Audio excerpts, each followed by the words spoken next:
Mic check, mic check. How's everybody doing?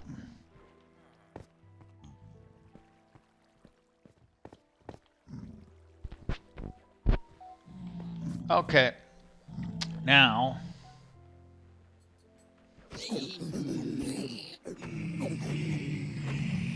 the thing I want to start out with is um and to me, I'm gonna basically treat this like everybody that's coming here doesn't know a damn thing about it as much as I can. I want this to be an informative thing.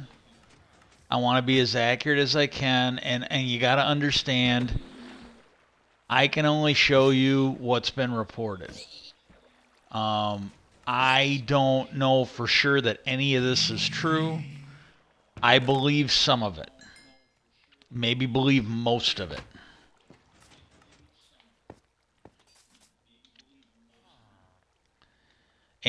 But the thing is, even if I was feeling better, like yesterday, I think today's about as good, and I'm feeling a little better now than I did earlier. Uh, but yesterday and today were definitely better than the day right before it, if I remember right. But when I'm feeling like this, I really have the feeling, I really am not asking anybody to trust me. By all means, verify it. Come to your own conclusion. Look what you want, because I really don't know. I think the Bob Lazar story is true. I absolutely do, but I also realize maybe it isn't. And that for anybody that was watching the earlier one, Travis Walton is that guy that was logging and got picked up. Um, First of all, Bob Lazar, it has been reported that he was someone that worked at Area 51. Area 51, for anybody that, again, I'm going to just treat everybody like they don't know. I'm not trying to treat people like they're stupid. I just want to start from the beginning and cover it. Area 51 is out in, I believe, the Nevada desert. And the reason why it's called Area 51, they had these old government survey maps. And when you look at it, Area 51 is just the area identification label of that area. And back in, and there might be more to it, but officially what we know is back in, I think, the 50s, the CIA, the government was developing the SR, I think it's the SR 71, and I can't remember. It was supposed to be called, if I'm remembering right, it was supposed to be called something else. And at some point, the wrong title of it was leaked. Like when it was reported, it was kind of like, God, I can't remember. You got that Dan Brown or whatever it was, the guy that hijacked a plane and got a shitload of money, and they never found out who he was. Uh, they reported that he had a certain name, and I don't think they did it on purpose, but it was the wrong name. It was not because he flew under a certain name, and somewhere it was reported, that whatever it was, and I can't remember if Dan Brown was the fake name or if it was the real name. But he was booked as a something or other Brown, and it was reported a different name. And the FBI, I think, insisted that it stay that way. And then if they ran into somebody that actually knew the correct name, well, that might be an indication that they knew something that the FBI would want to know. Well, this was the same thing. I think it had a different name that it was identified with, and what they did was they somebody printed it wrong. I don't think it was a goof up by the government. I think it was a goof up by the press or the leaks or whatever. And they needed a place to fly it away from civilization because they didn't want it to. It was like I believe the first stealth fighter. It wasn't like the U-2 spy plane where it would just fly really really high, and they were hoping nobody would notice it. The SR-71 Blackbird, if I'm getting the name right, that thing was actually supposed to be stealth.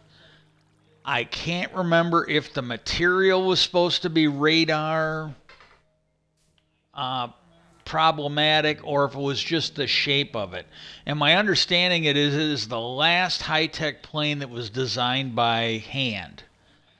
All the other ones were all the ones after it, I believe, were designed by computer, high-tech ones. Like your stealth bomber, your stealth fighter, those were developed by computers. This one here, and another thing is when you fly it, it leaks and it has all these other problems until it gets up to speed. Like as it speeds up, the plates on it start to expand, other things on it start to expand, and I think it needs to be refueled almost immediately after takeoff. Um, but once it gets up to speed, it just needs a few minutes or a few seconds, and it seals itself up, and then it's good. And that's how, like, Area 51, that's basically what is notable about it. They created an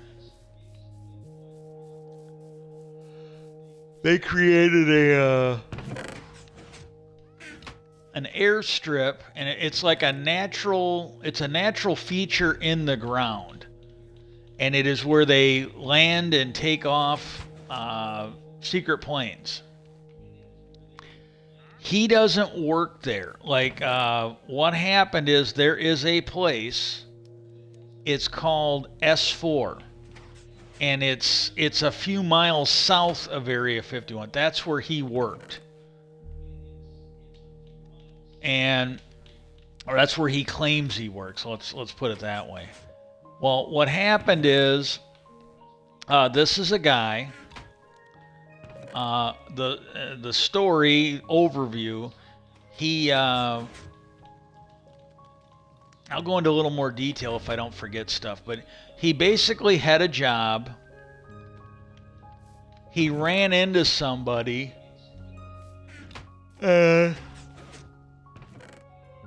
That guy is the one that basically hooked him up so he could basically get the job at S4. Or, it's generally referred to, but he was doing an interview and they said something about him working at Area 51. He goes, let's be clear. He goes, I worked at Area S4, which is, 15, 20, 25 miles, something like that south. And I think I got that close. But it's miles south or southwest or southeast of Area 51. And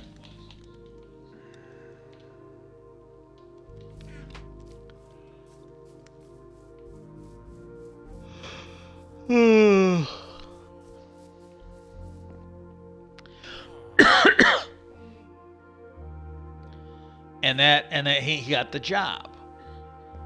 And again, this is his official story, and it's one of those things where you just got to kind of look into it. If you want to trust me, hey, that's great. I'm not asking you to. By all means, take a look, make up your own mind. It's kind of like that, especially with the health stuff I got going on.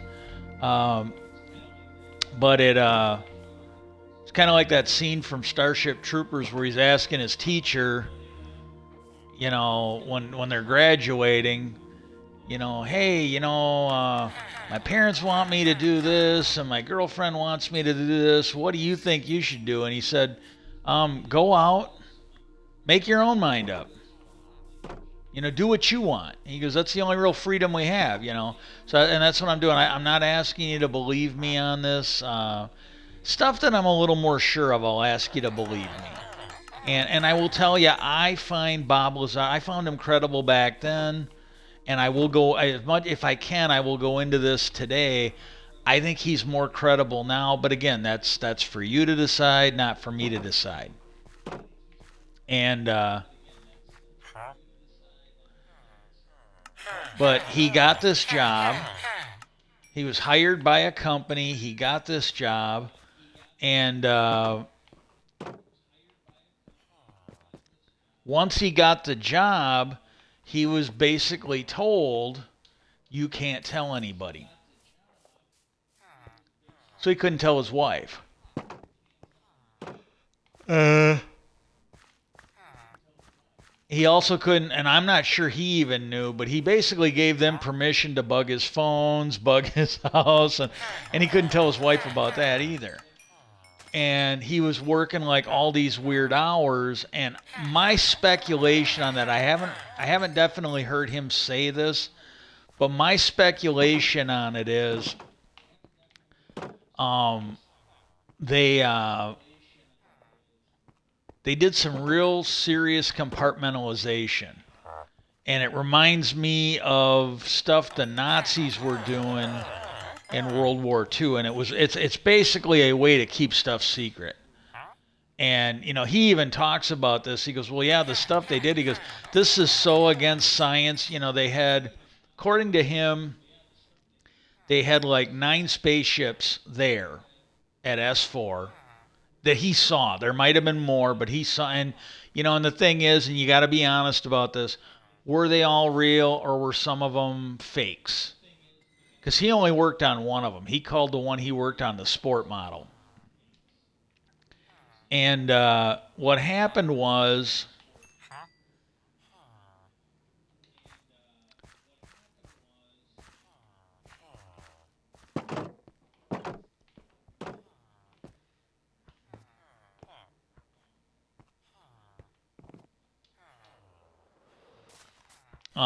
they could have been lying. And he even admitted that there were some things that they said that he knows was true. In one of the interviews, like he goes, the technical stuff, like the stuff where it was reporting how the craft, like how you operated it, like what you did to get. He goes, there were certain things they didn't know, but he goes, the stuff they knew was in these reports. He could read them, and he goes, that I could verify because he could tell, like, okay, well, they gave me instructions on how to do stuff, and that all checks out. And as much as was possible, as much as he could verify with his knowledge of science and physics, that all checked out. But he goes, some of the other stuff, who knows? He goes, I really don't know. And he said, and he honestly thought that on some level they may have been lying to people because, like, if they told him, and he had one partner, and I think he called him, God, I can't remember that, but he had a scientist, and he was like a senior guy because he was Bob was new, and this guy'd been there for a while, and he also said that he honestly thought that after he came out, his partner was going to come out, but he thinks that what they did to him kind of scared that guy into not coming forward. And I can't remember what the dude's name was.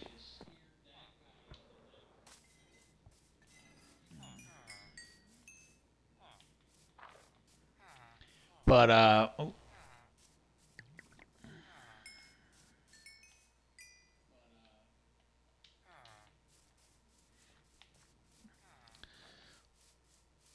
so that's it in a nutshell. And what happened was he came forward, and because he came forward, and there's reasons why he did that. He was a little scared. And I've also heard him in interviews say that, he doesn't follow UFOs. And I think it was Joe Rogan. He's like, you mean after he goes, no, he goes, I really don't care about that. He goes, I cared about the technology.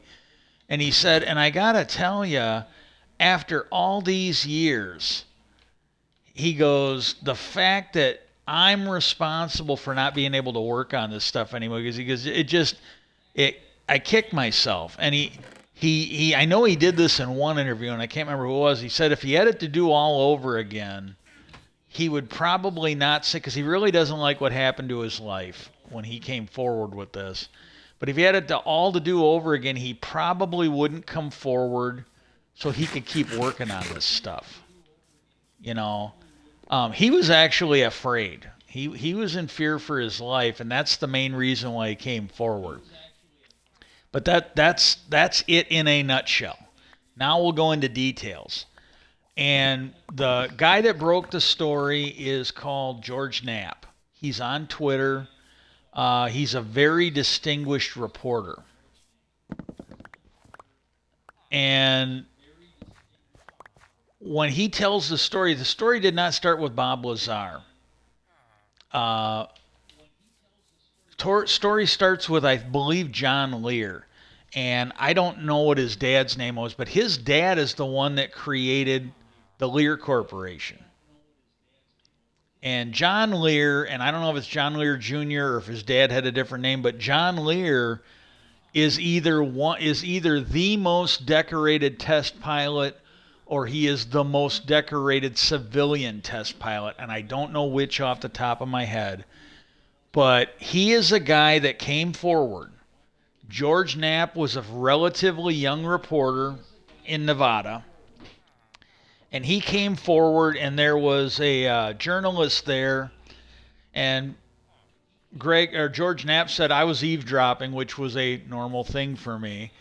And this guy came in with a stack of information. He dropped it on the desk of one of the reporters there.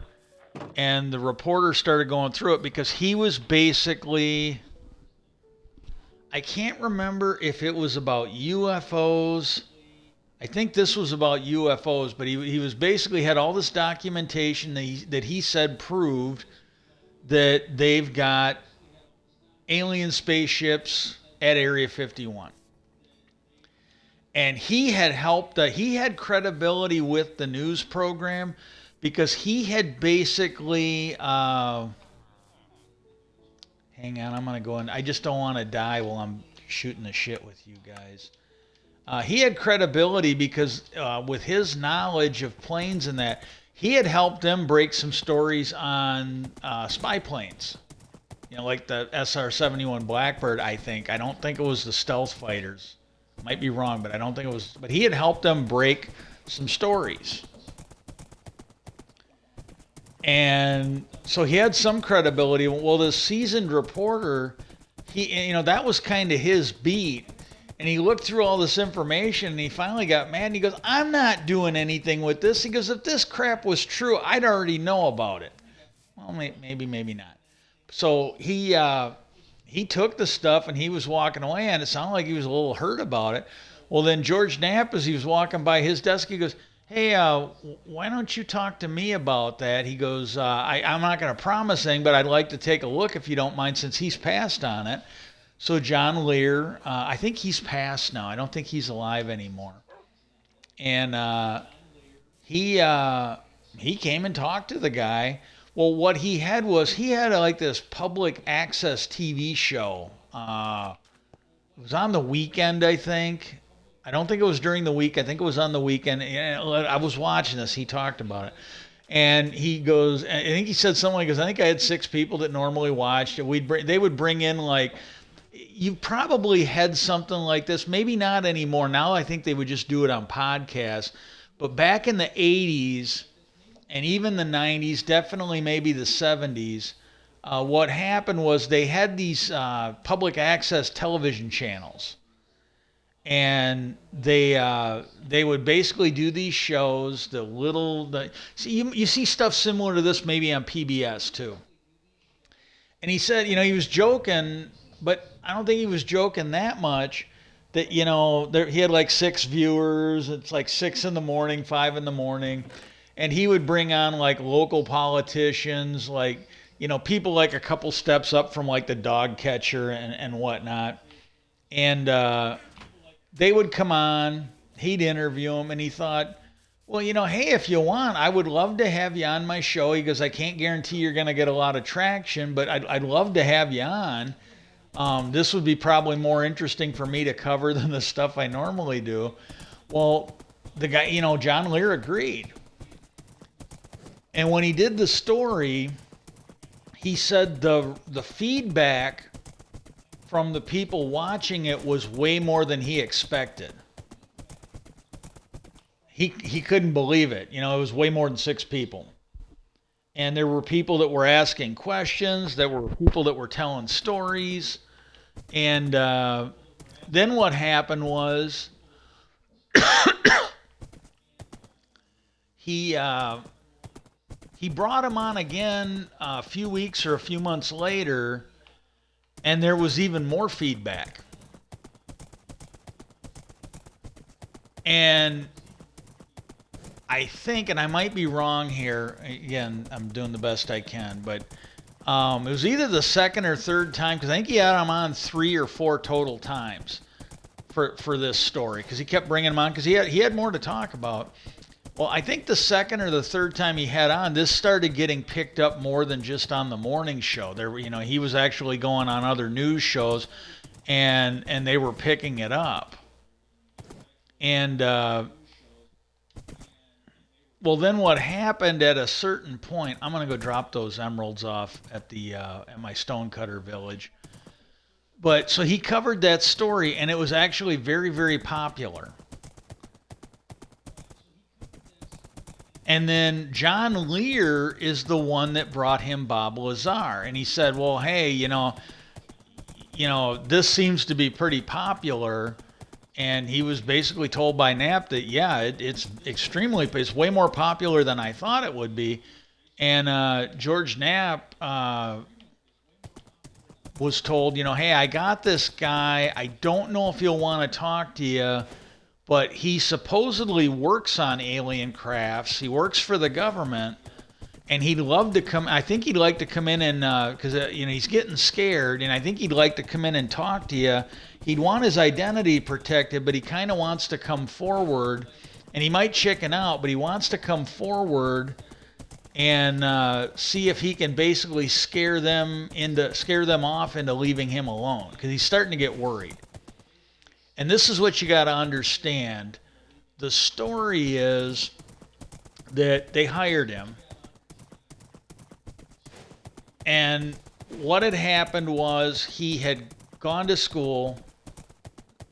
The story, a lot of it's been either non-existent or erased. But he went to school. He got a job at, I think, Los Alamos. It was like a Los Alamos nuclear facility or nuclear science facility, and he had a job there. And when he was working there, there was a guy, and he was kind of a fan of his. I believe he worked on the Manhattan Project, and Bob Lazar referred to him as the father of the hydrogen bomb, not the atom bomb, but the father of the hydrogen bomb. And he was coming into the area to give a speech. It might have been at one of the colleges. And he asked the people he worked with, said, hey, do we got anything going on, or could I take the time off and go to that? And they let him go to it. Well, he met the guy, and there's a long story, but this guy found him interesting, and he said, well, hey, here's my card. And he basically gave him some conditions, and he hey, if you ever want to move on, if you'd like to explore some different options, some cutting edge stuff. He said, give me a call and I'll see if I can hook you up with anybody. Guys, but you don't have to if you're happy. Because he basically let the guy know it sounded like he was pretty happy at Los Alamos. And the guy said, well, if you change your mind or, you just want to check something out, by all means, let me know. And down the road, he got a hold of this guy. And the guy hooked him up, and he got hired by EG&G, I think. And as a side note, if you've heard anything about the Wilson memo, I believe it was EG&G that was featured in that.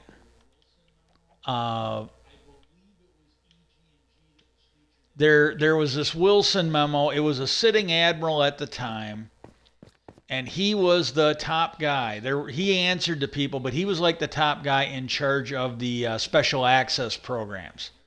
These are like a special category of classified programs, and he was the one that they were supposed to report to. And just to give you an indication, the Senate Majority Leader, Harry Reid, he created a program, and it was a little classified, and they were studying UFOs. And he had bipartisan support. Like when he had one Democrat with him. He was the Democratic Majority Leader in the Senate. He's dead now. He's from John McCain. I believe he's from John McCain's state, Arizona. And what happened was there was this Republican from Alaska, and I did not know this when I first heard the story, when I was first telling it, but I have since looked into it, and I believe that this is correct. This guy was in World War II, and my understanding is he saw shit in the military during World War II. They called them Foo Fighters back then. And when he heard what was going on, they didn't have to come to him. They didn't have to come to him going, hey, Ted Stevens, what port can we give you where you'll support this? He came to them. And he said, hey, he came to them and he said, hey, I heard what you're trying to do. I'm in. Whatever you need. If you need anything, let me know, and if I can, I'll help you get it. So he was in, and he was the first, I think, Republican that signed on, and maybe it wouldn't have passed as easily if Ted Stevens, but he was he basically, I guess, had been influenced by certain things, and he was like, yeah, I'm in. Whatever you need, let me know. And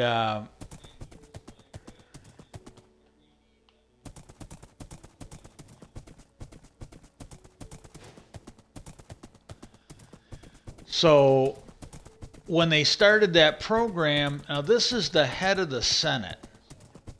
He's the majority leader of the Senate. I believe he's like maybe fourth or fifth in line to be president if the president gets taken out. And I might be wrong, but I think he's one or two steps behind the speaker.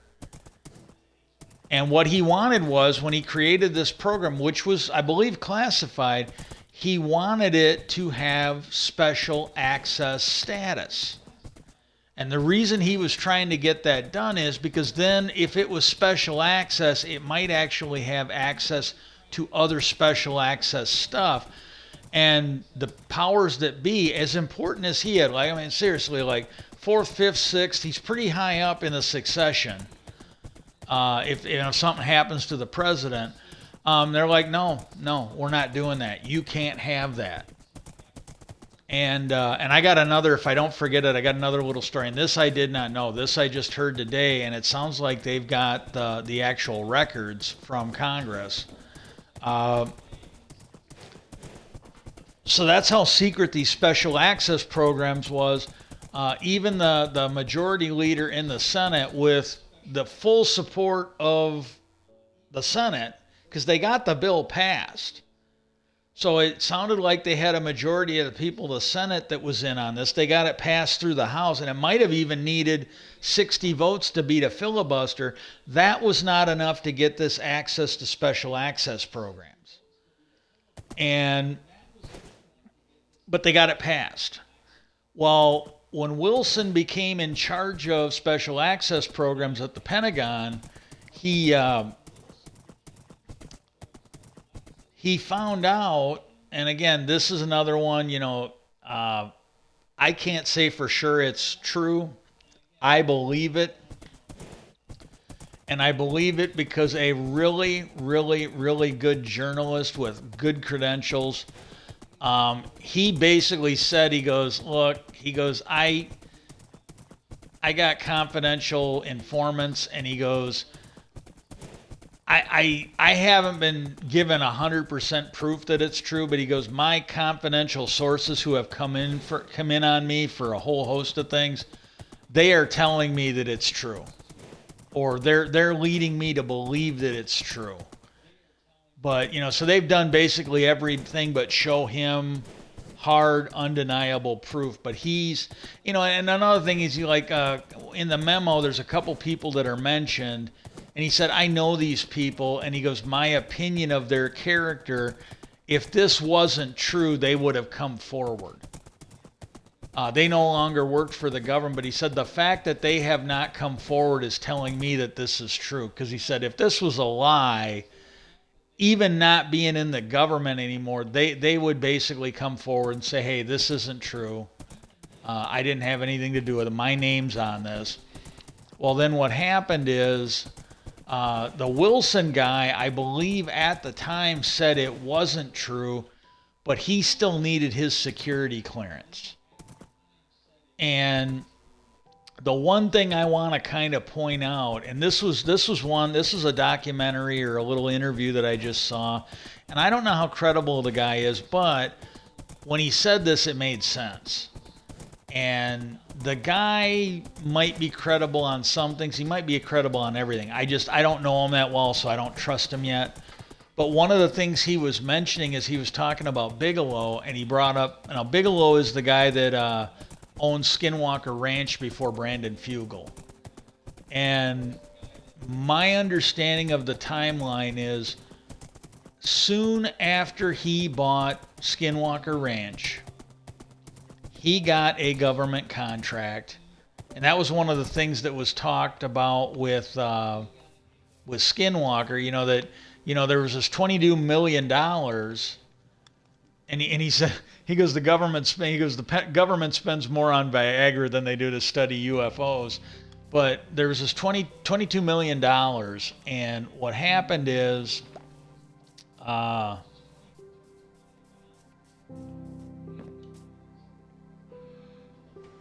they made it sound like it went to ATIP, which is Harry Reid's, the Senate Majority Leader. That was his pet project. That's the one that Lou Elizondo ran and all that. And a lot of people think that 22 million. No, that 22 million, according to what was being said by the people Joe Rogan was interviewing. Again, if they're lying, then I guess I'm lying, but I'm not doing it on purpose. That $22 million, that was actually for OSAP.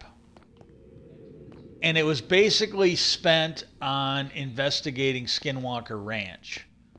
Whatever was going on there kind of freaked out the government. There's one story I heard, and I have no idea if it's true. I find it interesting. I think it might be true. But one of the things they did was...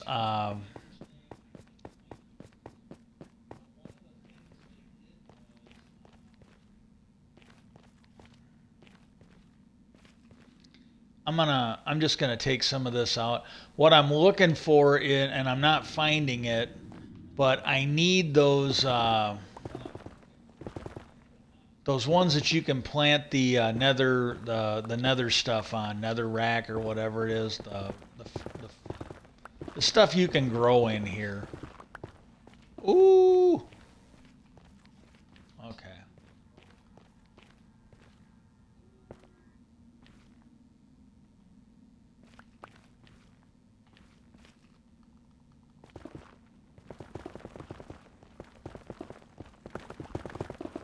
Danger, Will Robinson, danger. But no, but that money was spent on Skinwalker Ranch. Well, the one story I heard is, and this might be what prompted the $22 million, but you had all these unbelievable stories like one of the guys, and again, I don't think the guy's lying. I really don't. And one of the guys that was there under Bigelow, he became the head of the UAP task force for a little bit, and he now might be helping Skinwalker Ranch, if you're watching the show. Well, one of the things he said uh, is him and some other people were there. This is back when Bigelow owned it, and there was something going on, but all four of them saw something different. They were and they were talking about like, well, one, and so there is clearly stuff there on the ranch that might be interacting with their senses. Because he said, well, I saw this. All four of us saw something different. So, if that's the case, because like one of them saw a triangle, and I think I've got this right, but if not, it's in the spirit. But like, let's just say one of them saw a triangle, one of them saw a square, one of them saw a circle, one of them saw an oval. Well, if that's the case, then you can't trust anything you see there, because something might be affecting your perception. If all four of you were seeing something different, then that means that all four of you could be seeing exactly what this thing wants you to see. And there's I think he was a colonel, and I can't remember the guy's name off the top of my head, but he's come a couple times and talked to the investigating team at Skinwalker Ranch, and there was something they said to him, and they said, well, yeah, we're kind of asking because there's some stuff going on here that isn't making any sense, and we're wondering if you got any feedback on it. And he said, well, he goes, the thing I'm going to say is, you guys seem to be under the mistake that you are in charge. And he goes, there is an it here, and it is in charge. And you haven't figured that out yet. And like that thing that guy said, he said, well, yeah, one of us saw this, one of us saw that. Well, that's another indication of what the colonel was saying. I think his last name's Alexander, but I might be wrong. And but he kind of let them know, he's like, there's an it here, and it is in charge, and you guys aren't. And they were a little freaked out by that. And I can't necessarily say that I blame them. Okay, what I'm going to do is I'm just going to hang out here and talk, because I got to let this cook down. If I get bored while I'm doing this, then what I'll do is I'll just go do something in the overworld, and I'll come back and camp here and let that cook off stream.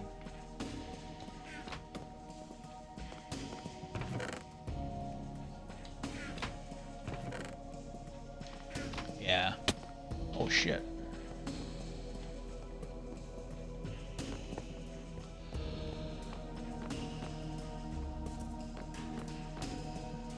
But he Bigelow got the ranch, and I believe it was either right around or right after he got the ranch, he got that $22 million. I almost said billion, but I believe it was million.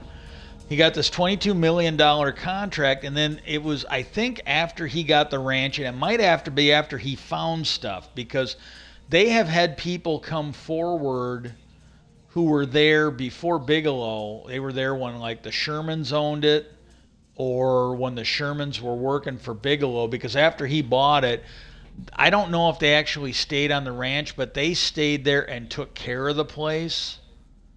They took care of the land, kind of like Brandon Fugel's got people there that they manage livestock. They take care of the property, fix things up, fix fences up, that kind of thing.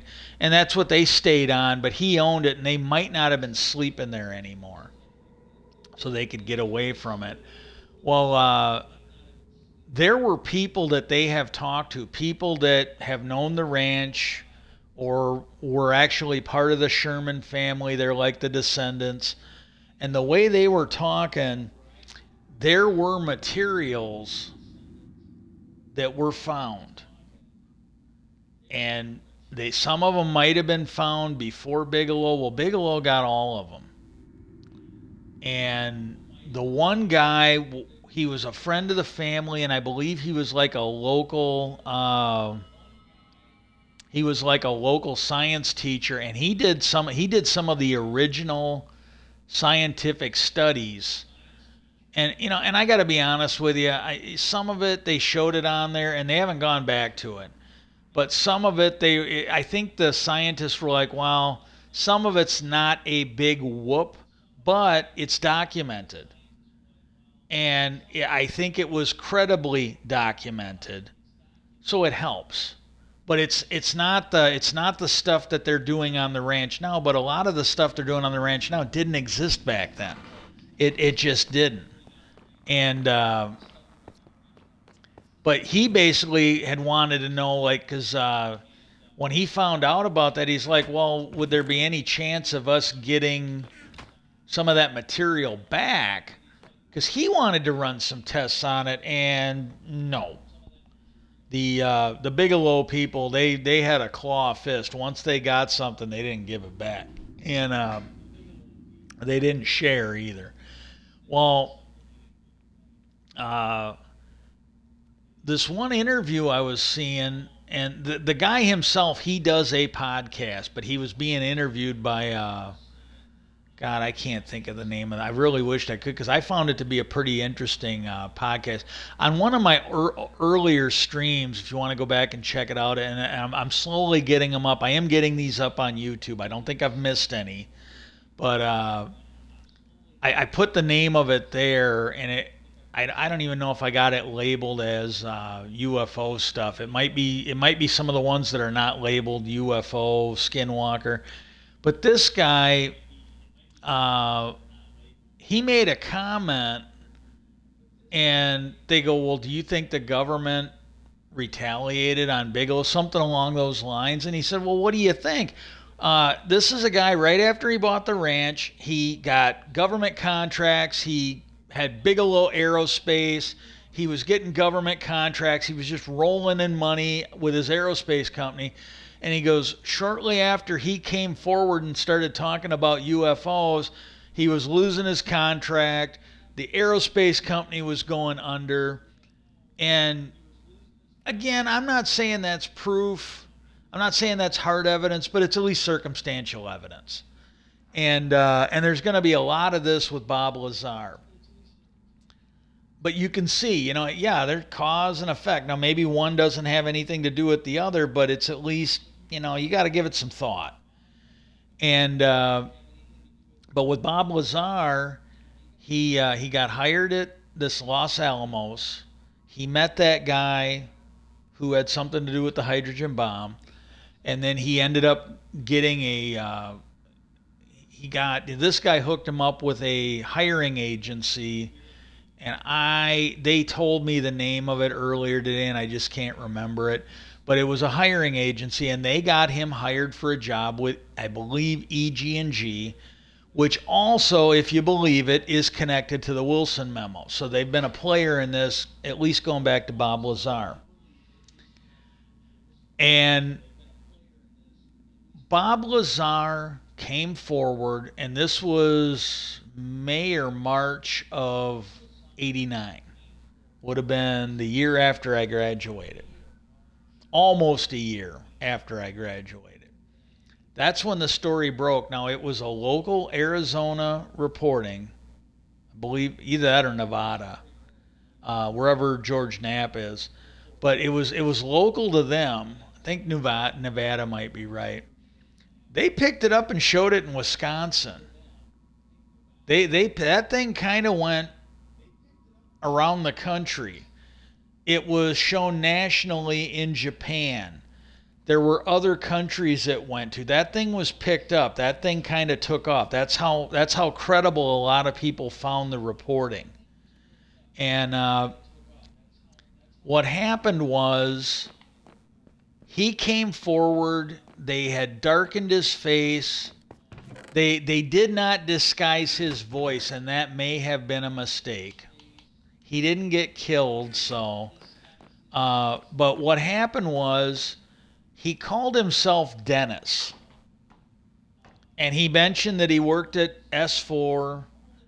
He mentioned that he worked on spaceships. Dennis was his boss. And he even admits, there were a lot of things he did that were just bad mistakes. Dennis was his boss. So he's talking about it. Well, the first thing that happened, if they didn't recognize his voice, and they should have disguised his voice, but if they didn't recognize his voice, you got to think that they probably hauled Dennis in to the mat and put the fucking wood to him thinking he did it. And I didn't see this today, but I vaguely remember that Bob Lazar said that Dennis called him and left him a message. He said, "Man, did you screw up? They're gonna." He basically got a threatening call from Dennis. But you know, when you think about what Dennis was probably, if this story is true, what Dennis was probably put through, he was probably a little salty at that point. Well, what had happened was Bob Lazar, when he got hired by EG&G, they told him that he would be, you know, when they offered him the job, they said, well, you'll be working in a remote facility. You'll be working in a cats hanging around, but you'll be working in a remote facility. You'll have odd hours. You're going to be expected to be on call, and they said you might get a call at 11 p.m. and tell you that you need to be at the airport or whatever by 11:45. And they said you might go in and work for 8 hours. You might go in and work for 2 weeks, and then have 2 weeks off. They let them know that, you know, I'm the only thing I'm thinking of is it either had to be a really good job or they had to be paying you a shitload of money, because these were like really fucked up rules to be doing. And they sort of explained the rules to him, and then Joe Rogan, so they mentioned, he goes, no, they never mentioned Area 51. They just said it would be in a remote facility, not near anybody. Well, he had to give them permission, and I'm not sure he was aware of it, but they had to give him permission to bug his phone, to bug his house. He had these weird fucking hours. Well, part of the thing was they also expected him, and I'm not sure they told him this, but they expected him to have a stable and secure private life. And this goes with any type of a security clearance. Like if you've got an unstable relative, that can affect your security clearance if it's a high enough security clearance. If you got a gambling debt, if you got a gambling problem, if you're an alcoholic, if you are cheating on your wife, these are all things that can cause you to not get some security clearances, because any of this weird shit that you have, you can then be blackmailed for. And what happened was, with the fucking strange hours he was working, where he would go in at night out of the blue without any warning and then be gone for a week or two, his wife thought he was fucking around. So his wife started fucking around. She was basically, I think, fucking the flight instructor. And so they were actually worried, because, again, if the wrong person is aware of what's going on, they can go to his wife and go, hey, we know you're cheating on him. We're going to tell your husband unless you do this for us. We need you to put this listening device on the property. We need you to do this. We need you to do that. When he leaves the house, you got to call us. This kind of shit. And they didn't let him know. They just got worried. So they stopped, according to him, they stopped having him come in. And so now he was worried that he wouldn't be able to do the work anymore. He didn't know why. He thought maybe he fucked up, because he admitted that there were times where he came in and they brought him in a certain way, and he would actually see the spaceship. And there was one time where he just put his hand and ran it across the surface, and he got his ass reamed. They're like, hey, hands at your side, eyes forward. You know, they wanted him to see it, but they didn't want him touching it. They didn't want him staring at it. They just wanted him to kind of see it peripherally. And so he thought he fucked up. And with the way they were acting, he was actually worried, well, are they going to do something to me? He was actually worried that his life and maybe his wife's life were in danger. That was what made him want to come forward, according to him. And what happened was, if you believe the story, they scrubbed his history. Schools he claims he went to, there was no evidence that he was there. Places that he worked, no evidence that he was there. And another thing he did, I'd heard this before, but he went into a little more detail when he was talking about it on Rogan. He had been given like a copy of the test flight schedule, because after he'd been there for a little bit, he found out that they actually, because he had seen components, and his understanding was, and I don't really see how it links up, but when he was doing the Joe Rogan interview and he had that Chris Corbell on there, they were saying that, like what he had come to believe had been kind of hinted at or brought up in the Wilson memo, that some of this stuff, what they do is they bring it out of mothballs every 5, 8, 10 years, and they bring in like new people to look at it and see if they can figure anything new out.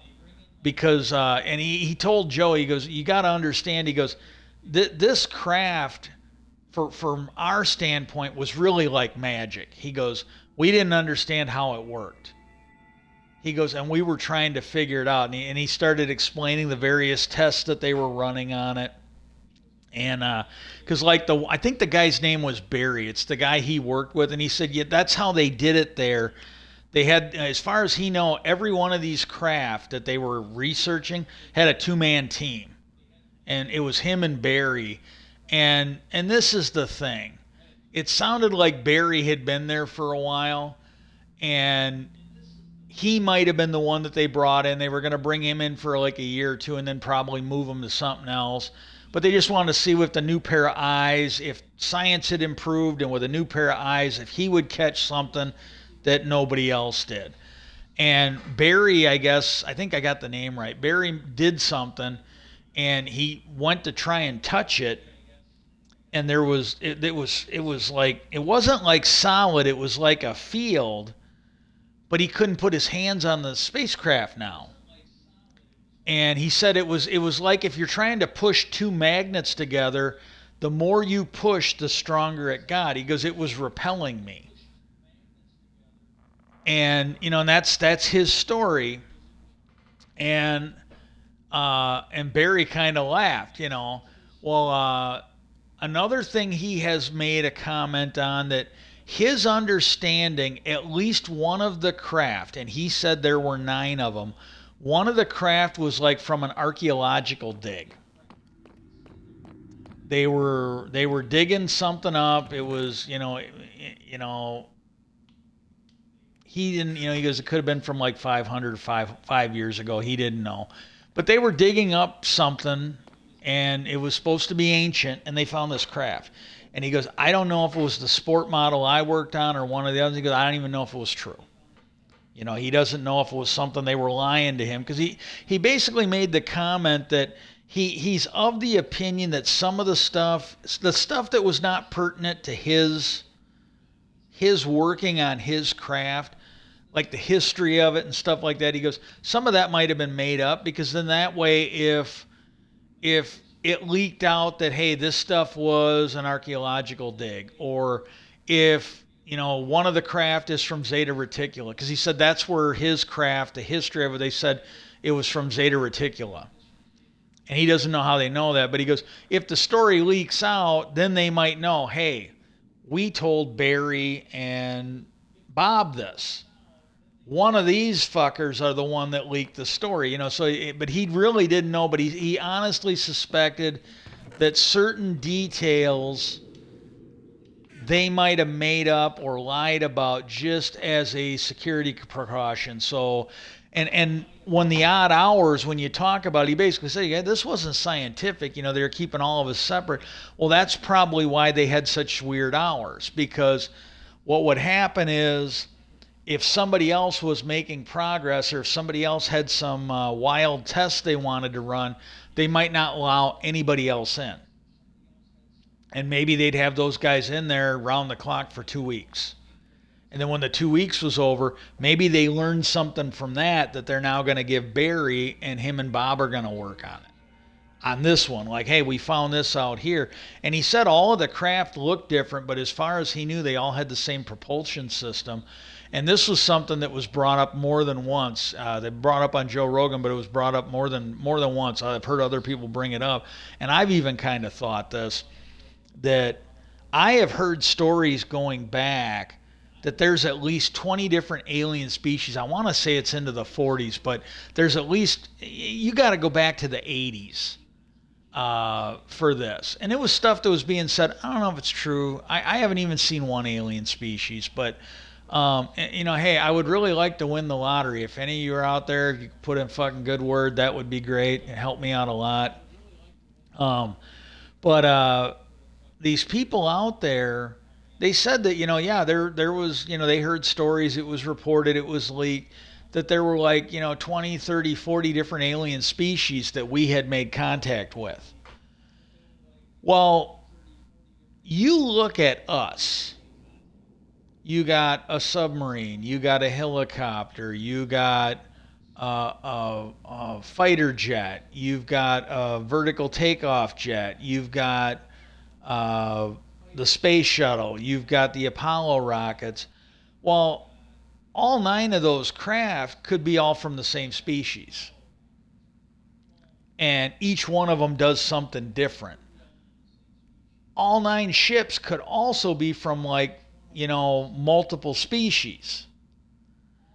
And then when you think about it and you hear these stories, well, sometimes they describe this and sometimes they describe that, like, oh, it's cigar shaped or it's shaped like a bell. Or if you're watching Skinwalker Ranch, they've got those ones that look like the silver spindles with the black dots on the end. Well, here's the other thing. Some of the people that have come forward now, Lou Elizondo, God, I don't know if that Tim McMillan is another one, but there's some of these military people that have been involved in this, and they've all said kind of the same thing, that I'm stretching my feet, doing what I can. But there is people that have said they can't say for sure that these aliens, these spaceships that you see, if they're alien, they go, we can't honestly say for sure if they're from outer space, if they're from a different space-time point, or if they're from another dimension. We don't know. He goes, we just don't know.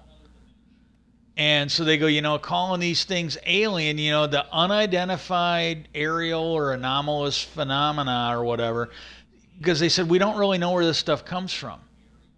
Some of them might come from here, some of them might come from there, some of them might come from the future, some of them might come from a parallel. We just don't know, and that is scary. But where these things come from might affect the shape too. And this was something Bob had said in the one interview I was watching, that because they were talking about how advanced these creatures might be. He goes, well, you don't really know that, because he said, we don't know for a fact that these creatures followed our evolution technology-wise. He goes, like with us, we started with the wheel, then we got the steam engine, and then we got, this and that, and now we've got planes and all that. He goes, well, maybe something developed on a planet where you've got heavy, dense elements, things that we take for granted, things that we don't have, or things that we are just starting to be able to make because we're smashing atoms together in the hydrogen collider or whatever, one of them atom smashers. He goes, they might have had this stuff naturally. And he goes, and if they were telekinetic or something, maybe they could shape things with their mind. He goes, maybe they evolved technologically different than we did. And he said they may have come here and seen, oh my God, these people burn stuff and squirt it out the end, and that's how they go. They might have been just fascinated. And then, this is the thing that got me. I had heard these stories back in the 80s talking about the Roswell crash, that like the aliens crashed because of our radar systems.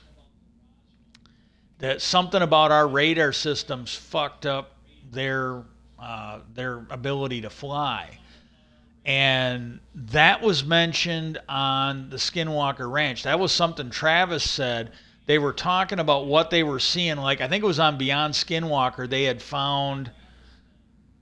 found like an image of something underground, and he said it kind of looked like one of them old radars, so like the HARP system. It looked like that, and he goes, and he made the comment. He goes, Bigelow owned this ranch. I don't think he'd have sold it if he knew that was there, unless he's the one who buried it. And he made the comment that radar's what caused the Roswell aliens to crash. And there was a pregnant pause, and he goes, well, that, at least that's what they say. So I'm kind of, every now and then Travis will do that, and I kind of wonder, okay, he's had classified clearances. He's worked for NASA, the military, and the intelligence agencies. There might be stuff he actually knows. Like I've heard him talk about how, like, when the Mars mission actually puts human beings back on Mars, he goes, that might not be a trip, that might be a return.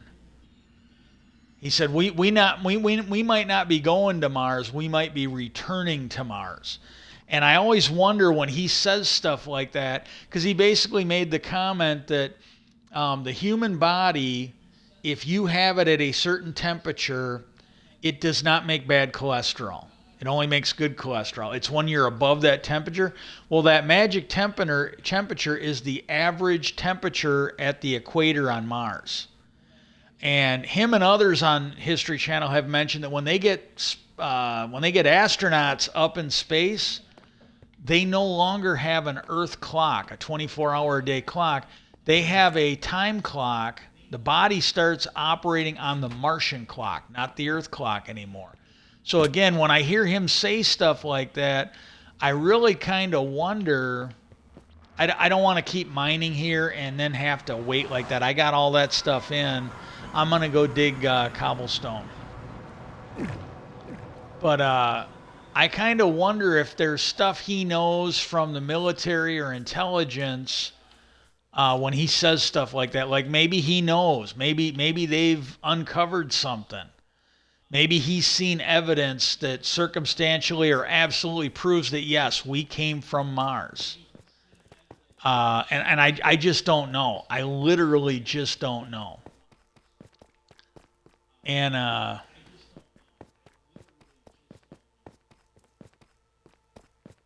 hang on.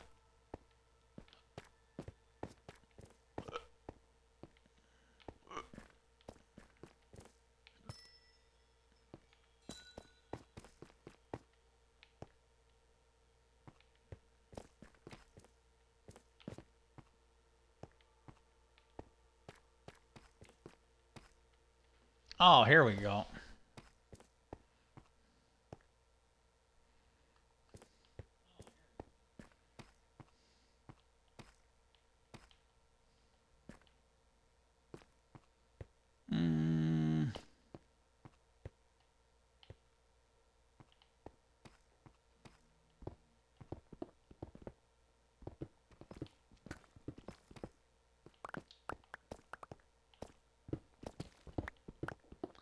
Starting to get down now where I'm starting to get into the bedrock or whatever it's called.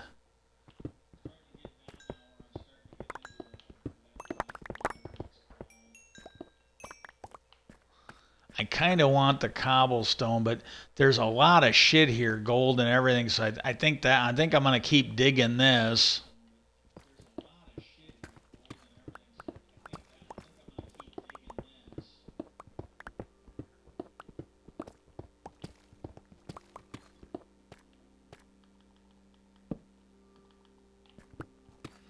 But I just kind of wonder. And and some of the stuff Bob has said, it's like, again, he said it back then, and there were people that thought he was nuts. Well, a lot of the stuff, maybe all of the stuff he talked about, it's making a lot more sense now. Like he basically said there were 9 spaceships he saw. Well, you had that David Grouch that came forward, and he said, yeah, we found, we've got alien craft, and then it's being leaked out of the Senate that there's other people that have come forward, and they said there's like 10 of them. Well, that I would say is collaboration of what Bob Lazar said, and maybe he guessed. I don't know. Maybe he made it all up, but they were saying there were 10 or 12 of them. Well, if they had 9 of them back then, they had 10 or 12 of them back then, maybe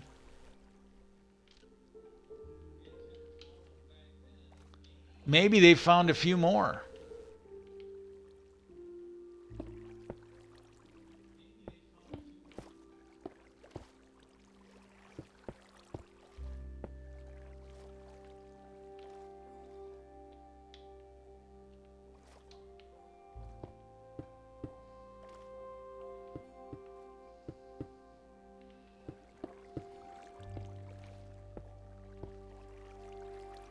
Okay.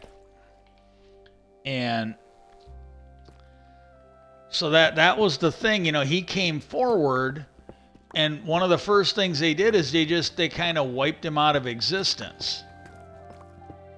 And they kind of did the same thing to Lou Elizondo so it's a pattern. You can see it. When Lou Elizondo came forward, they started making up lies for him. They're like, oh, well, it was a little harder to do for him because he actually had a military career. But they did the same thing. They're like, oh, well, he didn't work with ATIP.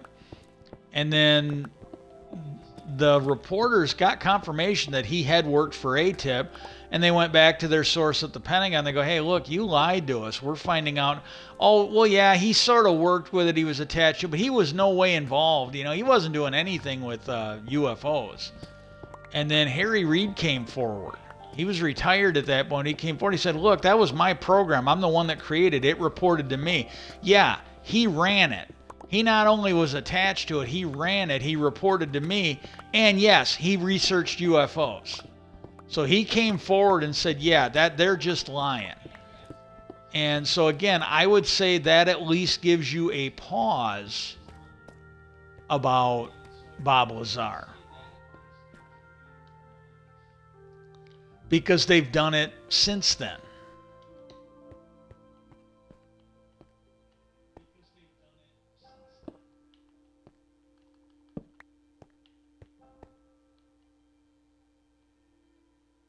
Oh, Jesus Christ.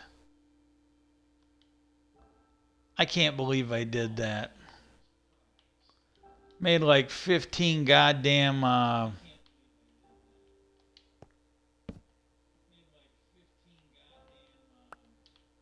crafting tables.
Give me a second. But he, so he had that going on. And then, and I kind of covered, the fact that, the shit that was going on with his wife. Well, here's the thing, Bob Lazar, uh, they, and this is one of the first things that I'll put these in here. I'll save them for later. I might use them on the other levels. But what happened was that was one of the first things when Lear brought him Bob Lazar. He wanted to investigate shit. He wasn't going to just put him on until he had done some due diligence. John Lear, they knew. They'd already done this on him. He had a track record. Where with Bob Lazar, well, some of the school stuff didn't check out. Like they would call up and they go, yeah, we don't have any record of Bob Lazar being here. And my understanding is officially they couldn't find anything, but they did find some peripheral stuff, like either documentation that indicated he was there or people who knew him when he was there. Not everybody he thought would remember him did, because I know back in the day, and that was something that George Knapp said. He goes, that's where he lost a lot of people, because there were certain people. He's like, well, hey, go talk to this guy. He was my professor when I was there, and certain things just didn't check out. But and again, I could be wrong. So again, you don't have to trust me. Do your own due diligence, but a lot of this stuff is just not going to be out there because it was pre-internet. But they did find some circumstantial shit at least that kind of indicated that, yeah, and so and again, it started to look to the reporter like, yeah, this guy had a history and it's been wiped. And then same thing with, like they called Los Alamos. And they go, yeah, there's a physicist named Bob Lazar who claims to have worked there. We're doing a piece on him. And we want to well, they're like, oh, yeah, we got no record of him being there. I think they initially denied it. And he's like, and again, he's like, well, okay, is this guy lying to us? How do we do our due diligence on this? Well, they looked around, and if I'm not mistaken, they found him in multiple different venues. Like, they found a thing in the newspaper, and they did a story on Bob. And they said right in the article, he is a physicist working at Los Alamos. It was in the local paper. They found that. And the whole story was about how the physicist at Los Alamos had taken a Honda Civic, or it was a Honda car, and he basically built a jet rocket into it. So he had a jet-powered car that he drove to work every day. And they did the story on it. That was one of the things that kind of endeared him to that guy. That it was one of the things that guy who was like they said was the father of the hydrogen bomb. It was one of the things that he found interesting. But this guy, he basically took a car, like a street car, one you can buy off a lot, and he fixed it up so that it had a jet engine, which would then push the car. And he drove it to work every day. He said it was just loud as hell, like when he go down the road. But they allowed him to drive it on the road, and so on and so forth. So they found that story. And then when they did some more digging, what they found was they found a Los Alamos, like an internal phone directory. They found that.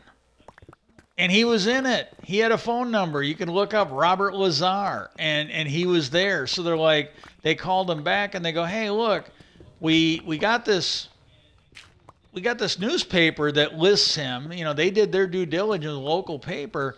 They list him as working at Los Alamos.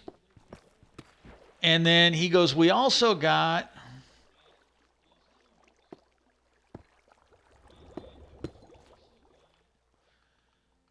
your phone book. And another thing that I've heard them say is they went in there to Los Alamos. Like he was still affiliated with it, and they took film cameras in, and they said Bob Lazar was driving around like the rabbit in the briar patch and people were waving. Security waved him on in. Everybody there knew him. So there was just a ton of stuff that was not adding up to this story, But that's he had to dig to find it. And then the other thing was he was dealing with EG&G. And he contacted them because when he worked for S4, that he basically got hired by EG&G. That's who hired him. That's who he was working for. And at some point in there, and I don't know if this was Los Alamos, I think this was the company that had gotten him the job at EG&G. When he contacted them at first, because EG&G said, yeah, we got no record of a Bob Lazar. We don't know what you're talking about. And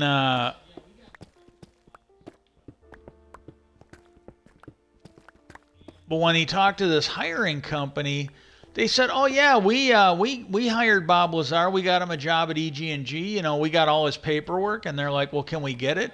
And they said, "Yeah." Well, he said he went through an ordeal with them where first a couple days became a couple weeks, then it became like 6 months. And he said he was really getting pissed off at everybody that was like fucking lying to him, and because somebody got to him. And he said another thing when he first started investigating this, he would find people that knew Bob Lazar. And one of them, I think she might have worked for one of the companies, and she was basically in on a meeting taking notes or something. And she told Knapp that I'm well aware of that. And she goes, I will happily come and talk to you on the record. Well, they must have been bugging George Knapp. This is what he thinks. They were bugging him. And there's also been evidence by some that they think there was, and again, if they're lying, they're lying. But according to them, there was evidence that, they were maybe monitoring Bob Lazar. And 1, 2, 3, 4. 1, 2, 3, 4.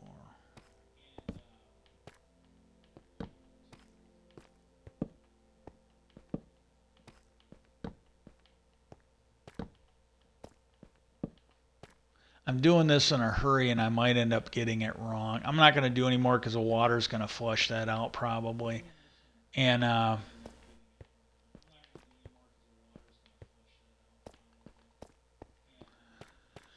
but somebody got to him, and I guess they, according to what he heard, and I don't know if he heard it from her or someone else, but she basically said, he got wind that she could not talk to him because the people from the government got a hold of her and threatened her kid.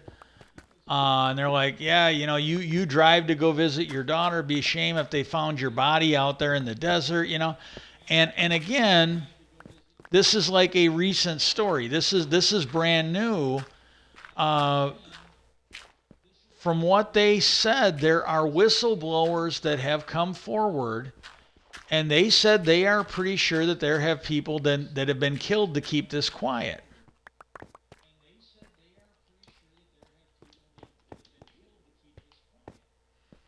So again, even if you thought that was crazy before, with some of the whistleblower stuff that's coming forward, again, I think you might need to take another honest look at it.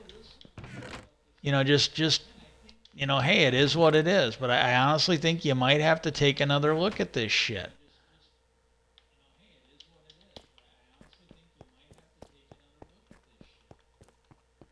And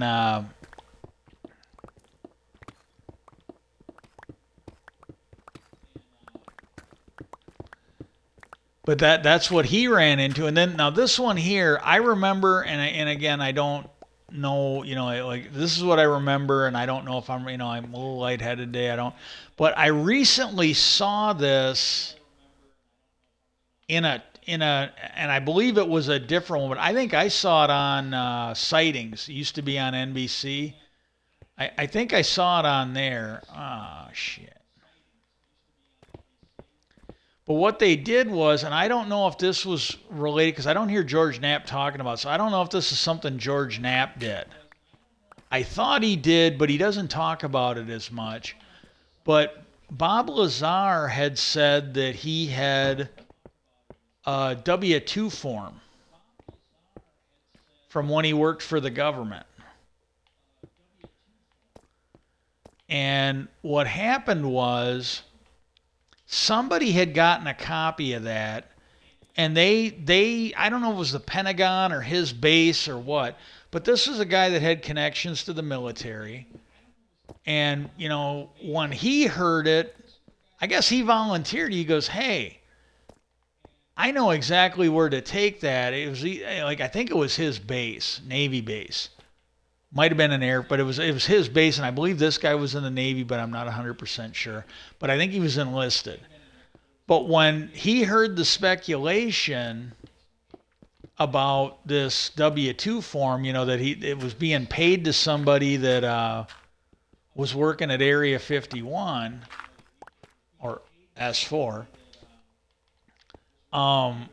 he said, "Well, I know exactly who to take that to." He goes, "I can definitely get you an answer." And he didn't think it was real. He figured he'd be coming back. Yeah, my source there said this is bullshit. Blah blah blah. And so he took it and he figured it would be just a no-brainer. They'd give him an answer one way or the other, right?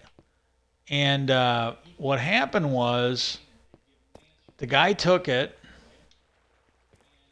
ran it through the system. And he said, "Hold on one second." And then, if I'm not mistaken, I don't know if it was an admiral or a general, but he was basically told, "Oh yeah, the admiral or the general will see you now." And all he had was the W-2, a legal document, something you use on your taxes. And his claim, and again, I don't know. I literally don't know, but he basically said that what happened was he got hauled in front of the brass, and they let him know. They go, "Hey, you're going to forget all about this. You're going to forget everything about this. You're going to forget in the paper. You're going to forget who you talked to. You're going to forget about bringing it here." And he said, "And if I ever see you on this base again, you're going to be the sorriest non-commissioned officer, the sorriest enlisted guy in the whole goddamn fleet," or whatever. And that's basically how he got treated. He was basically shit on for it.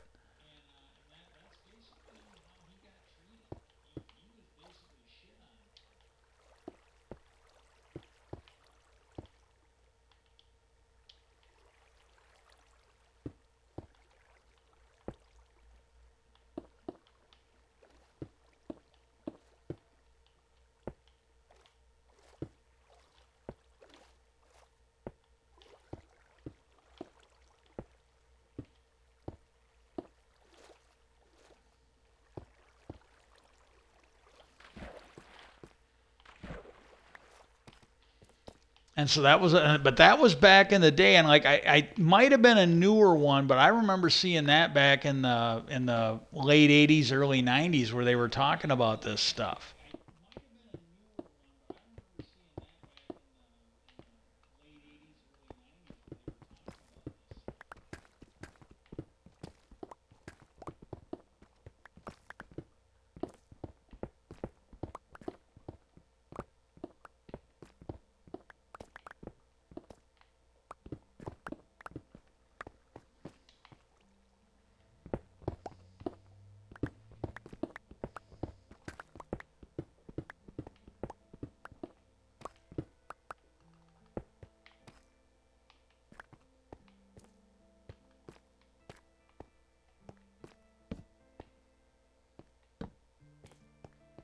Okay, gobble that up.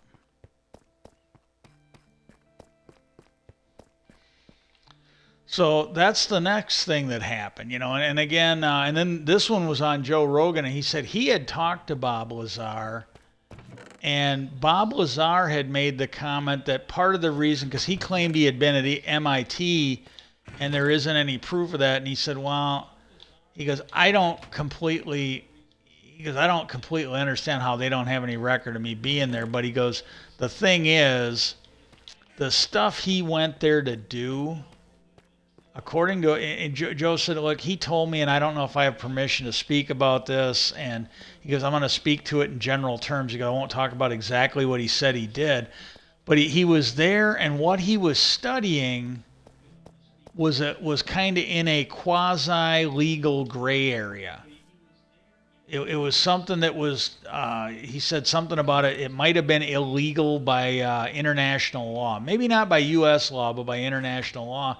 So it might have been a case where they they kind of kept stuff quiet, as you might be able to imagine. And George Napta said, yeah, he goes, I really don't want to go into it too, but he said, yeah, that's kind of my understanding with it as well. And but there was so much of the stuff that they could verify that checked out. And then here are the things he claimed back then that have seemed to be proven maybe by the test of time. The first thing was, the fact he said, oh, there were nine ships there. And now you've got whistleblowers. It's leaking out of the Senate, but I guess whistleblowers have come forward. They're reporting. Now, if they're lying to me, I'm lying to you, but I'm not doing it on purpose. But this is coming out on News Nation. This is not, Uncle Ben's fucking UFO podcast. It isn't me. This was on News Nation that they were saying that it's being leaked out of the Senate, that they have had whistleblowers come in and corroborate what Grouch is saying. And one of them said that, it was like 10 things, 10 craft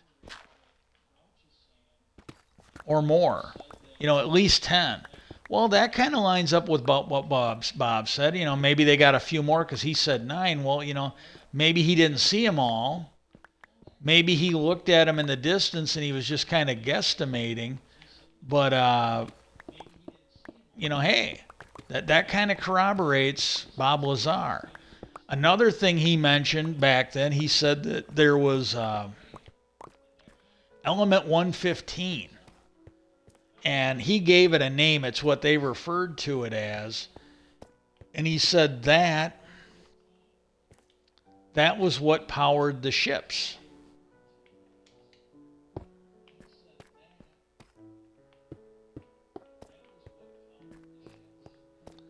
And it did not exist on the periodic table.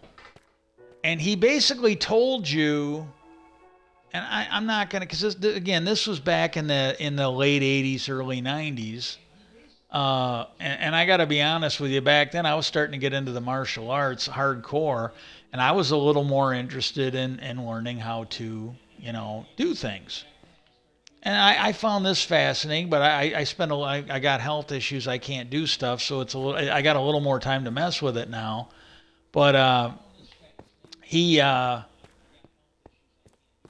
basically gave you like what it was. Like he kind of explained, well, hey, it's used for propulsion. It's got these characteristics, and it's. There was somebody, and again, I don't think it was a professional debunker. I just think it was one of these people that just doesn't, again, like Neil deGrasse Tyson, unless the aliens picked him up and used their asshole to invent some new test, these people are not going to believe it. And I firmly believe that. But it was a YouTuber, Minecrafter. We were talking about it on his, and some guy, all them heavy elements, there's you can make just general comments and blah blah blah. And I go, yeah, but he didn't make general comments. He made fairly specific comments. Because what they're finding out now is it isn't stable. Like when they create it, and who knows, maybe that is just the cover story. Maybe they know how to make it stable, but they just want people to think it isn't stable, so that they don't have anybody trying to actually use it out in the real world. They want to keep that proprietary. But he basically said that he gave it that. Well, it came out. I want to say like 10 or 16 years later, and a lot of, and like what he said about it kind of matched up. Another thing he made and he talked about how the ships created and used a gravity wave and they rode it. That's how these ships flew. And another thing he said was those ships did not fly like they did in the movie. What it would do is it would basically point its ass up, like the bottom of the ship. I'm going to call that the ass for the sake of the discussion, but it would tip the ass up, and that bottom of the ship is how it steered the ship. Like where that bottom pointed is where the ship went. That was its direction. And another thing he said was, we were studying these ships because there were like rules of physics that we understood. This was the way things were, and they weren't following them. They were not following the rules of physics. And he goes, like, anything you make, could be a fan, could be a light, etc., etc., etc. There is no type of machine that we make that is perfect.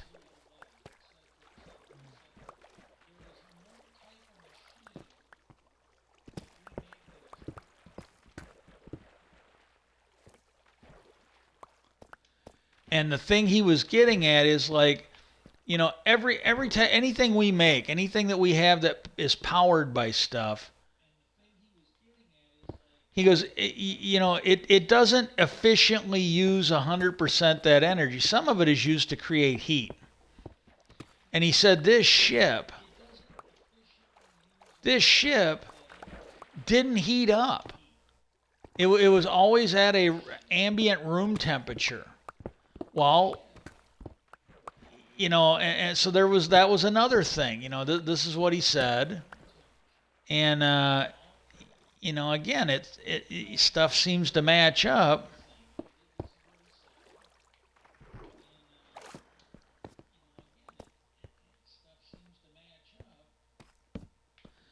Because, and I think those are the three main things, but stuff doesn't create heat. It tips the bottom up, the bottom of it, and it flies in that direction. Another thing he said is like after he'd been there for a short period, they started actually showing him how the ship worked. And what happened was, when they would turn it on, because it would be on the ground, and when they would turn it on, it would make a hissing noise, and there'd be like a flame or a coronal emission as it was lifting off. So like, when it was touching the ground and when it was near the ground, there would be like a bluish light or a bluish flame that would come into being. It would make a hissing noise, but he said as soon as it got a certain amount off the ground, then it was quiet. The emissions were gone and the noise was gone. It was just completely silent. Well, what do we know now? And this was something they pointed out, Jeremy Corbell pointed out on the Joe Rogan Experience.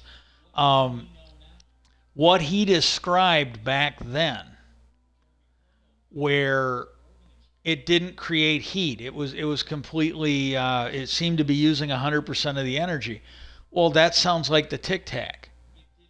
Because you had that ship that was clearly maneuvering at a high rate and all these other stressors, but yet it appeared to be cooler than the air around it, or the same temperature as the air around it. It didn't have a heat signature. And then they showed it, that Tic Tac video.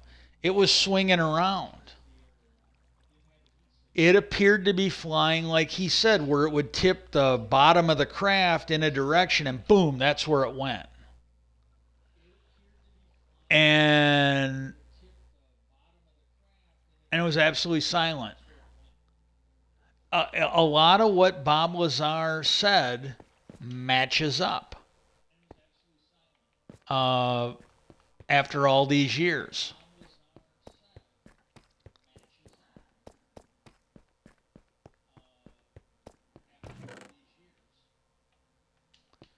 And I think it's a little spooky. I absolutely think it's a little spooky that he's like that. And I think he deserves some credit for it. I think this is a guy, and then here's the other thing, like, when he got worried, he had that flight schedule. He talked about this. He had that flight schedule of when, because he goes, they found out that Wednesday nights there was generally not a lot of traffic on the road in that area where people would see the craft. So if they were gonna, he goes, they wanted to fly the craft. He goes, they would take that thing out there and they'd be flying it all over. And he goes, Wednesdays was their best day. It was the lowest chance that somebody would see it. Well, when he started getting worried, and I think it might have been when they were not bringing him in. What he did was he got a hold of John Lear and some of the other, and this is another thing. This is evidence, witnesses. We put people in jail all the time on eyewitness testimony, and I would say, and again, if you don't know Bob Lear, you don't trust him. Well, Bob Lazar. Well, John Lear had already earned some credibility with that news agency. And what he did is he would basically let them know, hey, we can go look at this stuff, and they would go and they would look at the craft flying and stuff, and then they would go and they would see this stuff, and Joe Rogan said, well, you got video of that? He goes, yeah. He goes, we didn't take a video camera at first, but they were going like every Wednesday. Thank you. They were going like every Wednesday where they would go and they would check it out. And he even admitted, I saw him in an interview recently where he even admitted, he goes, yeah, he goes, I was kind of stupid because they were out there, and it was a spot where you could get relatively close.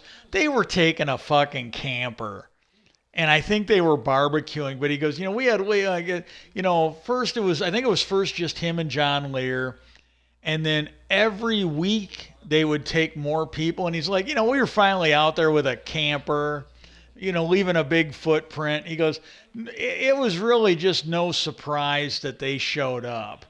He goes, we couldn't have been more obvious about what we were doing than what we did. And but no, that's the thing. Hey, this is what it is. And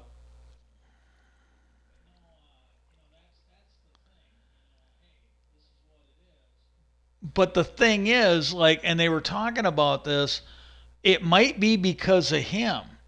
Because it used to be like, if you followed this as long as I have, it used to be where you could go out there and you could get relatively close and you could see stuff. Well, I think it was after Bob Lazar, what they did was they pushed the boundaries back. Like the restricted area of where you can go, they moved it. And so you're now, instead of being able to go where Bob and them did, you now are behind a hill.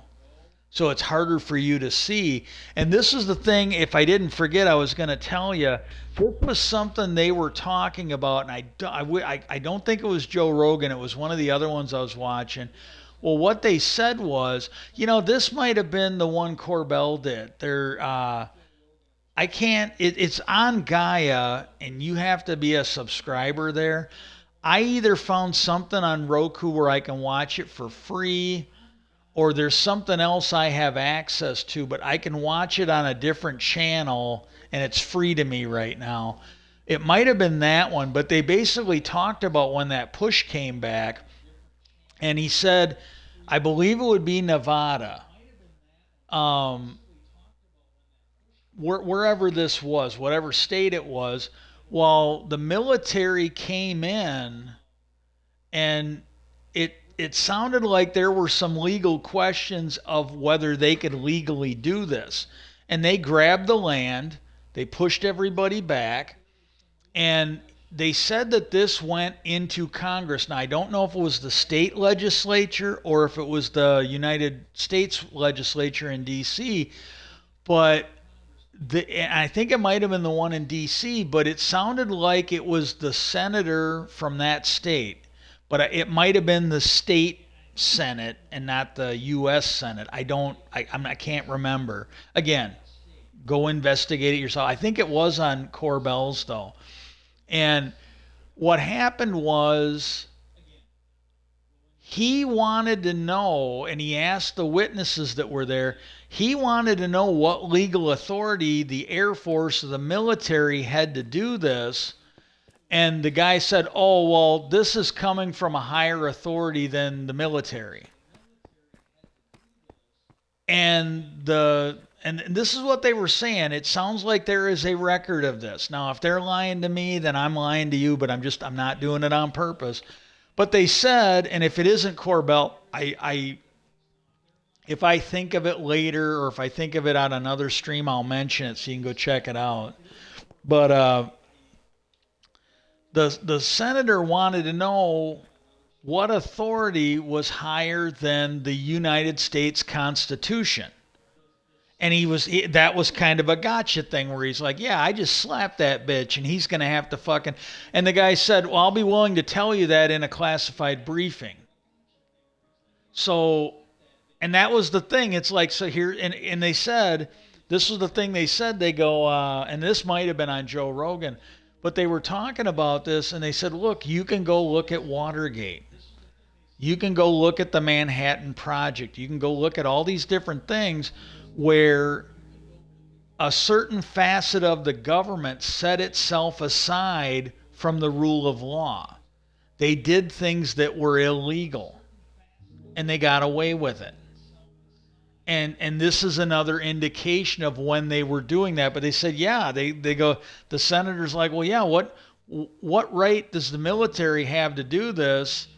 And they go, oh, well, the authority to do this is coming from a higher authority than the military. And he goes, well, what authority is higher than the United States? Because this is the thing. They were basically saying that what the military doing was illegal by the Constitution, and they wanted to know. And he was like, well, what's higher than the U.S. Constitution? The guy goes, well, I'll be happy to tell you that in a classified briefing. And, if that's the case, I'm sorry.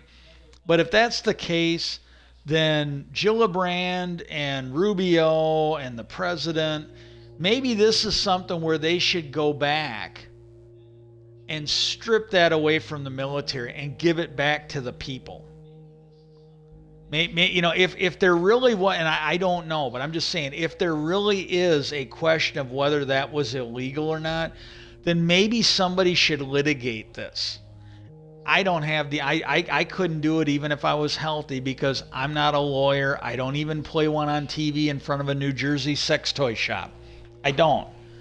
And, but this is a thing where, maybe, and maybe I'll tweet this out to Corbell and Rogan, but maybe this is something that they could go talk to their friends in authority and maybe challenge it in court.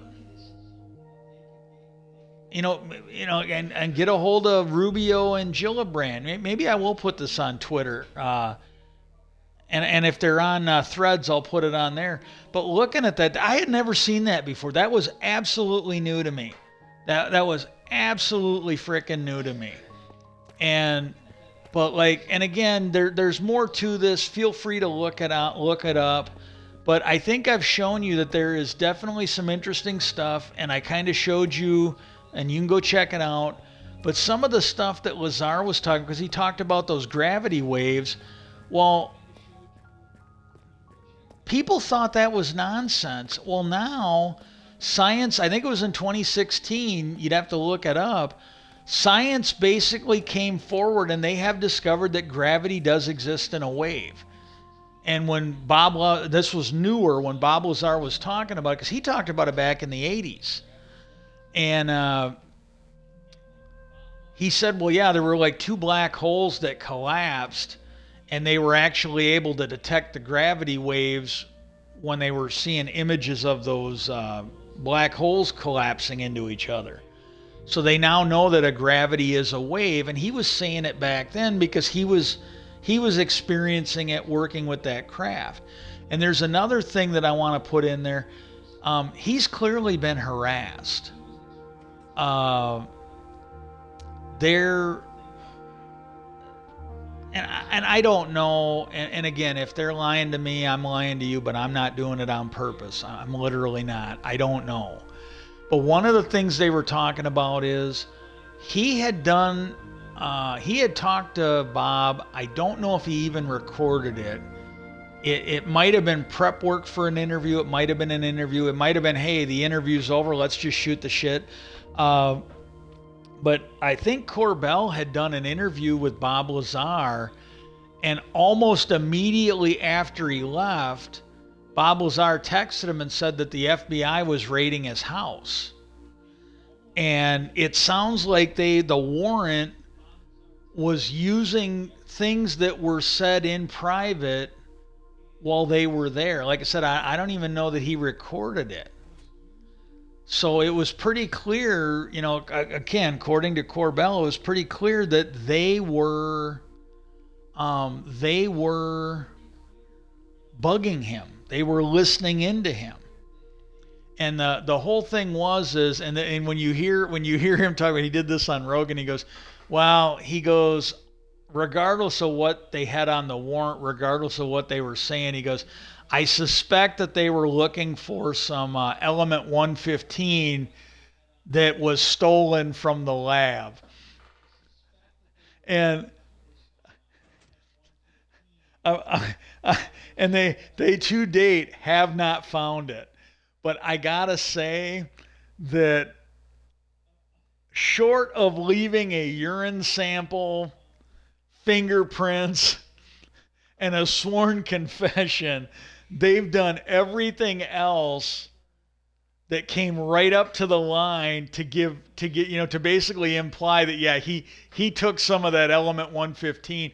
Because another thing was, it sounds like he may have used some in an experiment, and I think he was showing George Knapp, and I think George Knapp might have taken a video of the after effects, maybe not of him doing it, but the after effects.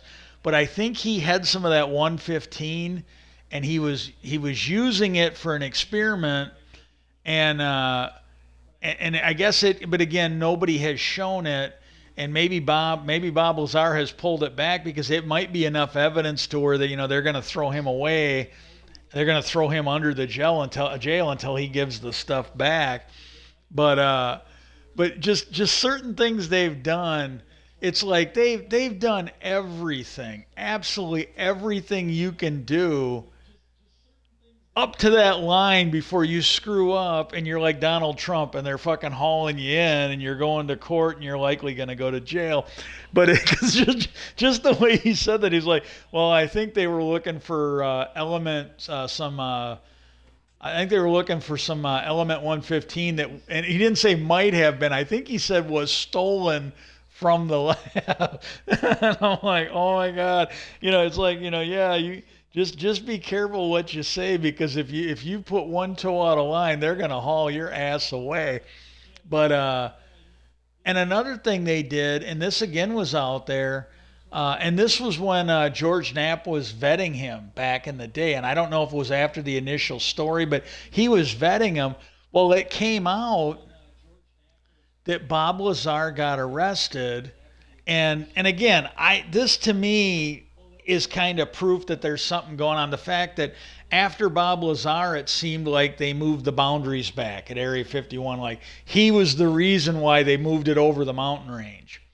And there's some other stuff. And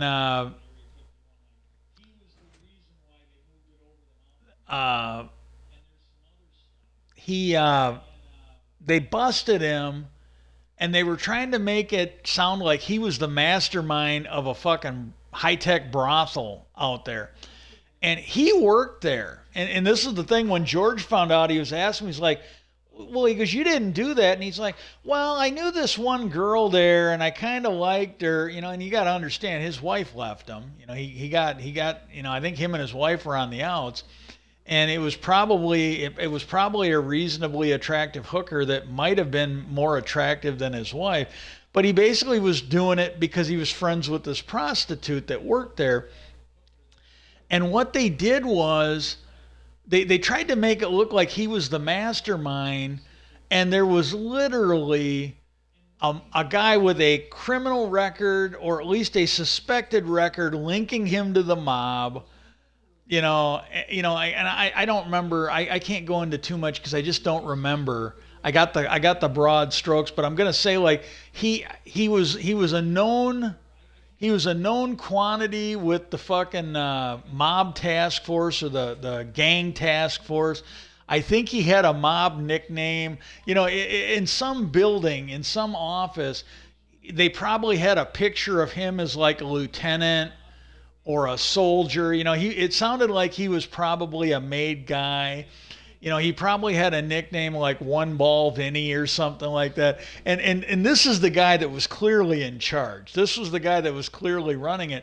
Well, they tried to gin it up and make it look like Bob Lazar, I think. At least this is what I remember. If I'm wrong, I'm wrong.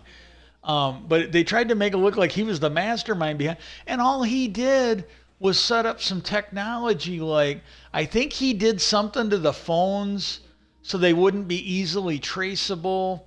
And he did some other stuff, like there was like some high-tech thing for collecting the payments, stuff that wouldn't be that big of a deal. That was another thing he did back in the day. He basically told them that, yeah, when he got to area or S4, that there was this thing that it just scanned his hand. He put his hand on it, and it could basically read the bones and the ligaments and everything in his hand and read it like a fingerprint. It did not scan a fingerprint. It scanned his hand, and it was alien tech. It was something that they had gotten, and he brought that up. Well, it was like 10 or 20 years later, you can actually buy these things. They're used. He was showing it, but that was another thing that, and again, it was low tech. It wasn't that impressive. Like the spaceship was a lot more impressive. And then another thing, when George Knapp, I think he was there with Corbell talking to Joe Rogan, and they got talking about Bob Lazar, and it was one of the things that George Knapp, and this was fairly recent, last couple of years, he goes, well, yeah, I was talking to Bob, catching up, seeing how he's doing, and I let him know that me and my wife were worried, and he's been with her for like 20, 30 years, but he was worried that they were going to get COVID, so he was going to send for one of those devices where, because they were getting everything sent to him by box, and he wanted something where he could scan the boxes with ultraviolet light and kill the COVID, like when he brought stuff in the house. And I guess Bob just immediately said, hey, save your money, let me check. He goes, give me a day. Let me check. He goes, I think I got the stuff in my house to build one, or in my garage. And he did. He made him a custom one that he could use to kill COVID with ultraviolet light. And then when he mentioned that, Jeremy Corbell goes, well, yeah, you got that, but I got the laser. And Joe Rogan's like, what? And George Knapp goes, oh, yeah, I kind of forgot about that. Yeah, tell him that story.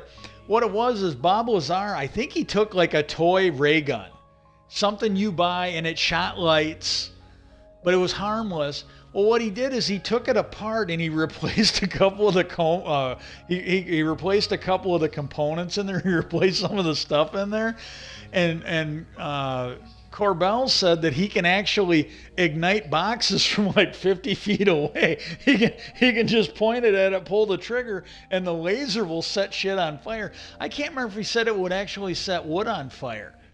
And he goes, yeah, he goes, they act like this guy's not a physicist. They act like he's not some like space age engineer. But they go, if you spend any time with the guy, there's all this shit that he does that is just absolutely amazing. And so I don't know. I'm going to go ahead. I'm going to have to, the cats are bugging my brother now. It's a little after 4. I'm just going to go ahead and get ready so I can feed the cats. And then as soon I'm going to feed the cats a little early because I'm starting to get hungry and I'm going to get something to eat. But I want everybody to be peace out, and I hope you guys have a great day, and talk to you later.